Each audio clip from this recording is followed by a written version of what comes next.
હવામાન વિભાગની જે આગાહી છે આજે કયા કયા વિસ્તારોમાં ઓરેન્જ એલર્ટ યલો એલર્ટ આપવામાં આવ્યા છે તે આપ તસવીર નિહાળી રહ્યા છો। આ જે મેપ તમે અત્યારે નિહાળો છો તે આજ માટેની આગાહી કરવામાં આવી છે।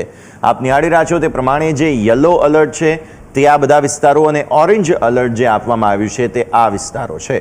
આપ નજર કરો ખાસ ઓરેન્જ એલર્ટ ક્યાં ક્યાં છે। દાદરા નગર હવેલી, દમણ, વલસાડ, નવસારી, ડાંગ, તાપી, સુરત, આ સમગ્ર વિસ્તાર, નર્મદા, ભરૂચ, ભાવનગર, અમરેલી, એટલે આટલો જે આ સમગ્ર દક્ષિણ ગુજરાત અને સૌરાષ્ટ્રનો અમુક હિસ્સો છે ત્યાં ઓરેન્જ એલર્ટ આપવામાં આવ્યું છે। ઓરેન્જ એલર્ટનો મતલબ ભારેથી અતિ ભારે વરસાદ જે છે તે અમુક છૂટા છવાયા સ્થળો પર પડી શકે છે। પછી હવે તમે આવો યલો એલર્ટ પર। ગીર સોમનાથ, દીવ અને જૂનાગઢ યલો એલર્ટ છે। આ તરફ વડોદરા, પંચમહાલ, દાહોદ, છોટાઉદેપુર માટે યલો એલર્ટ છે। ઉપર તમે ઉત્તર ગુજરાતમાં નજર કરો તો સાબરકાંઠા, મહેસાણા, પાટણ, બનાસકાંઠા અને આ તરફ કચ્છનો હિસ્સો કે જ્યાં પણ યલો એલર્ટ આપવામાં આવ્યું છે।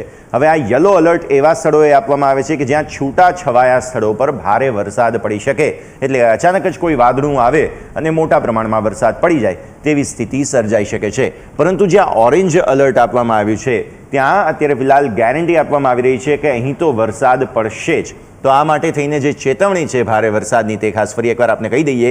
ઓરેન્જ એલર્ટ ક્યાં ક્યાં છે? દાદરા નગર હવેલી, દમણ, વલસાડ, ડાંગ, નવસારી, સુરત, તાપી, નર્મદા, ભરૂચ, આ દક્ષિણ ગુજરાતનો સમગ્ર પટ્ટો અને એને જ પેરેલલ આ તરફ તમે નિહાળો સૌરાષ્ટ્રમાં ભાવનગર અને અમરેલી, આટલા વિસ્તારમાં ઓરેન્જ એલર્ટ આપવામાં આવ્યું છે। એટલે આ સમગ્ર વિસ્તારમાં ભારેથી અતિ ભારે વરસાદ છૂટાછવાયા સ્થળો પર પડી શકે છે અને યલો એલર્ટ જ્યાં આપવામાં આવ્યું છે આ સમગ્ર વિસ્તાર, આ તરફ તમે સૌરાષ્ટ્રમાં નિહાળો અને ઉપર ઉત્તર ગુજરાત તથા કચ્છનો આ સમગ્ર વિસ્તાર કે જ્યાં યલો એલર્ટ આપવામાં આવ્યું છે, જ્યાં છૂટાછવાયા સ્થળોએ ભારે વરસાદ જે છે તે પડતો આપણને જોવા મળી